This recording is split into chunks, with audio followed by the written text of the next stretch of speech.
Hi, everyone. Well, thank you very, very much for attending the call, or hopefully you can join in and listen after it gets recorded.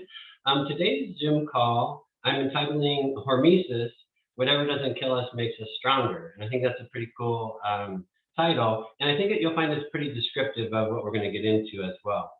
And I kind of teased this in the advertisement for the call 30 minutes ago, but I found this physician that was from Switzerland. He lived in the 1500s. His name was Paracelsus, and he's known as the father of toxicology. He did a lot of important work. Toxicology is the study of the effect of poison, and he is famously quoted as saying a few things, but one was, "Poison is in everything, and no thing is without poison." And then the punchline is, "The dose makes the poison." And we're going to find out that this is pretty appropriate for what we're talking about, because hormesis is engaging in beneficial stress activities at a low dose, which helps our body, but which if it was done at a high dose would become more toxic. So I thought that was a little bit relevant to our talk. So what I want to do today, I've kind of got three sections that we're going to go through. The first one is kind of cover generally what is hormesis. The second one is going to be, how does it work? In other words, what is activated in our body when we conduct hormetic activities? And then I want to conclude by covering 5 easy hormetic methods that we can do and implement to improve our longevity and our survival rate. So it's pretty, it followed science, and it's got a lot of research going on right now. So it's pretty interesting. So let's go. So what is hormesis? Hormesis is defined by science as safe, small doses of the right kinds of stress to excite our immune system as well as our cellular repair mechanisms. And hormesis is originally from the Greek language, and it literally means to stimulate. So the result of hormesis or hormetic activity is it builds and strengthens our energy and our health defense and enhances our survival. So on the surface, you hear me say, okay, we're talking about doing things that are stressful. That seems maybe to be counterintuitive, because if you remember some of the things we talked about in the past, managing and reducing stress is one of our stated longevity pillars. But here, we're talking about things that are beneficial stress in small doses.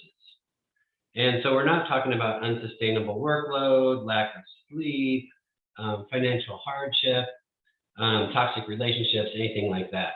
So reiterating, we're talking about beneficial things that we're doing at a cellular level that are regulated in small doses or activities.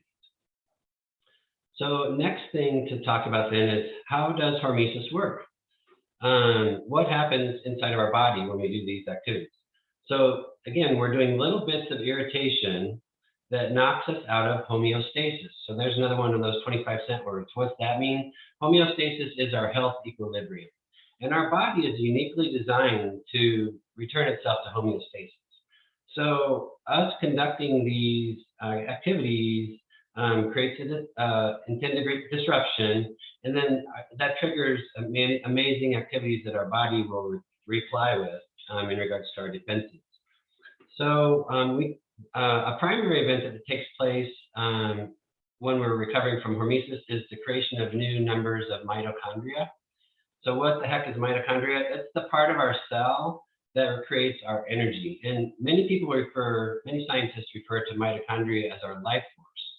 So we have, I looked up approximately 37 trillion cells in our body, and virtually all of them have mitochondria. Now, the trouble is aging is the primary disease in life. And so what is a fact is that aging comes with gradual reductions in our mitochondria. It's also known that elite athletes have way more numbers of mitochondria than the average person. So anyway, talking about hormesis, one of the things we're doing is we're multiplying the number of mitochondria in our body. That's our energy life force. The second thing we're doing, which is kind of the cutting edge or frontier of longevity research, is hormesis triggers cellular pathways and the production of anti-inflammatory response, as well as powerful antioxidant defense, which combats oxidative stress from dangerous molecules called free radicals. So anyway, like I say, this is where all the health nerds are spending their time in the science arena. This is the frontier of longevity research, is those cellular pathways. And it gets really deep really fast. So I know nothing, I know very little about that. I just know that that's what's going on. For anyone who's interested, I have two what I'll call top longevity scientists who I follow on Instagram. One is Dr. David Sinclair, and he's associated with Harvard Medical School. And then the other one is Dr. Andrew Huberman, and he's with Stanford University. And JJ, on our application last night, posted a podcast advertisement from Dr. Huberman, I noticed. So I know he's very famous, and I was just listening to a little bit of him talk earlier today. So anyway, that's the overview. And then what I wanted to spend some time on was discussing with you guys some easy to implement ideas of small, healthy doses of hormetic stress. So there's 5 common examples, and a lot of these will be pretty intuitive. And we're going to talk later that I think we're doing most of these, many or most of these already. So the first one, and probably the best example of hormesis, is exercise. So we all do this, obviously, in our body recomp program. And what's happening is, stress is being placed on our body and on our muscles, and by the weights that we're using during weightlifting. And if we could take a look at our muscle fibers under a microscope right after we did our weightlifting session, we find that they are torn, they're inflamed, and they're weakened. So, we've intentionally done that, obviously, but with the right nutrition and recovery protocols, that's the body bringing itself back to homeostasis. It's going to recruit new muscle fibers and repair itself. So again, lifting is a form of low-level oxidative stress, and it's creating these free radical cells, which are destructive molecules. But the body responds, and we're going to get mitochondria multiplication, and we're going to get antioxidant and anti-inflammatory response. And as a result, we'll end up with stronger muscles and a stronger bone mineral density. Also in the exercise category is another really important one, and you guys have heard of it, I'm sure. It's called high intensity interval training, or HIIT. So this is best described as bursts of all-out energy or effort, followed by rest intervals. And so think of sprinting, if you want, as an example. So one of the stresses that takes place during HIIT is that we temporarily starve our muscles of oxygen. So again, the body's going to come in and create an adaptive response and return itself to health. And I found an interesting note from the Mayo Clinic that says that the best exercise to increase life expectancy is HIIT. So, I don't do too much of it myself, but I know it has tremendous benefits in regards to oxygen capacity and things like that.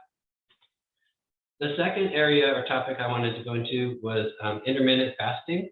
And so you've also heard probably this discussed as time-restricted feeding, and that's really what it is. So there's several types and definitions or methods as to how long you wait and how long you do your feeding. But something that I do, I think, is a lot easier and simpler than formal intermittent fasting, where you don't have anything but water and black coffee. And it's referred to as delayed eating. So in the morning, a lot of times I'll have my coffee, my protein, maybe some yogurt with some vitamins, but I'll delay my calories a little bit. So I'll have a bigger feeding at lunch. And this is a really good beneficial thing I've read. What we're doing here is we're introducing stress by doing temporary nutrient deprivation, which doesn't sound good. If you do that to an extreme, that's toxic. That's called malnutrition. But in the hormesis setting, what happens is a phenomenon called autophagy. And all that means is cellular cleanup. So our body goes through, when we have that opportunity, such as delayed eating, and it removes damaged or inactive cells, and they're removed and they're recycled. So kind of think of it as cellular housekeeping. Then the third topic in the list of 5 things I'll refer to as heat and cold exposure. And so we can talk about them each separately just a little bit. So when we talk about or think about heat exposure, what's that? That's going to be dry sauna, steam room, hot tub, hot shower, or just being outside on a hot day, kind of being exposed to the sun and the heat. And this is really beneficial, I've read, to do immediately following weightlifting. So I've actually been trying to be more intentional in doing some of that right after my weightlifting, is go into the sun. So what happens when we have heat exposure? Our heart rate, our blood flow increases. So that's going to help improve the repair that we're trying to do after we've intentionally torn those muscles. The blood vessels are going to vasodilate, so it's going to regulate our body temperature. It decreases our cortisol levels, so all kinds of really good stuff going on right there. It's just important to note that as you're doing heat exposure, to drink a lot of water, and that's kind of intuitive or obvious, but important to remember. On the other side of the coin is cold exposure. So what would that be like? That's involving things like cold shower or an ice bath, being outside when it's cold. So here, it's thought that cold exposure will boost our immune cells to make us more resistant to illness. And it also has a part to play in reducing inflammation.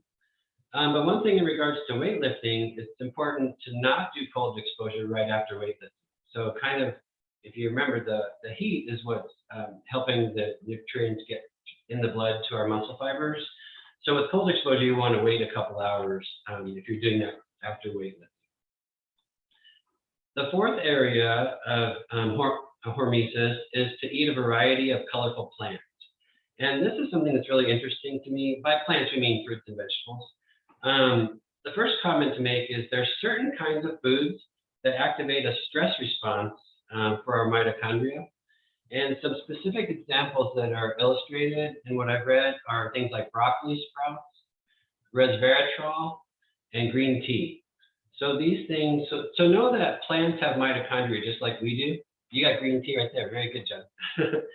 Plants have mitochondria just like we do, and so the thinking here is that they've evolved over lots of time, and they've created a survival mechanism, and animals and humans that eat those plants will benefit from that evolutionary process. So then the second point to make regarding colorful plants, we want to eat a variety of bright colors. And this term that I'm going to introduce is called polyphenols. And all that means is bright colors. And that introduces beneficial antioxidants into our diet. And I've read that there's 4 really primary colors that you should strive for. And when I was at the grocery store yesterday, I intentionally bought one of each of these categories. And that is red, orange, green, and then blue or black. So I'm going to try and do that, like try and have a couple, snacks of the different colors each day and kind of see if I can make it a habit. So this is what I'm interested in right now. And then the fifth thing, and the final thing I want to talk about, aside from various body hormesis strategies, we should also consider engaging in mentally stimulating and challenging activities. So what does that mean? So that's getting into learning new skills, reading, solving problems. So stuff we do at work every day, or the people at work. I'm retired. But one thing I did recently was I earned my certified personal trainer credential, and that brought me some really beneficial stress because I had a little bit of anxiety, like in my learning the right amounts of things, and it really challenged my short attention span. So I feel like that's really good. The thing that happens when we engage in mentally stimulating projects is neuroplasticity. And all this means is we're forming and reorganizing our brain health. So just like all the hormesis topics though, you want to make sure that what you're doing is manageable, small doses. You don't want anything to become kind of overwhelming or toxic stress, which is then counterproductive in our overall thinking about longevity. So I'd like to say that Dr. Sinclair views hormesis as living in adversity, if you want to put that in quotes, so versus living in comfort. And he believes that it's essential to mix in some adversity in your week, because our modern society with technology, we're programmed to have a comfy house and Netflix and delicious carbohydrates, all the things that are not helpful to us in our pursuits to live a long, healthy life. So just kind of keep that in your mind. But I just think that, as we think about all the hormesis or hormetic activities that I just discussed and the examples, we're probably each of us doing many or most of these already, but I just want you to know, the intention of it. Like, it's very interesting and cool to know what's happening in our body, to our energy cells, the mitochondria, to our health defense mechanism, our immune system, as a result of these activities. So that's the benefit of knowing this stuff and kind of being involved in some of this stuff. Because like I say, in my mission statement, I feel like all these activities are going to make us harder to kill. And that's kind of what we're up for in this game. So that concludes my prepared comments. I kind of went a little bit fast there, but If anyone wants to ask any questions or make any comments or clarifications, that'd be just fine with me.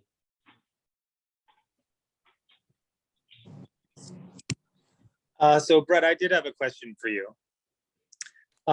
What is the line between, helpful amounts of stress for hormesis versus, too much stress that's going to be detrimental? Is there some sort of a way to tell that?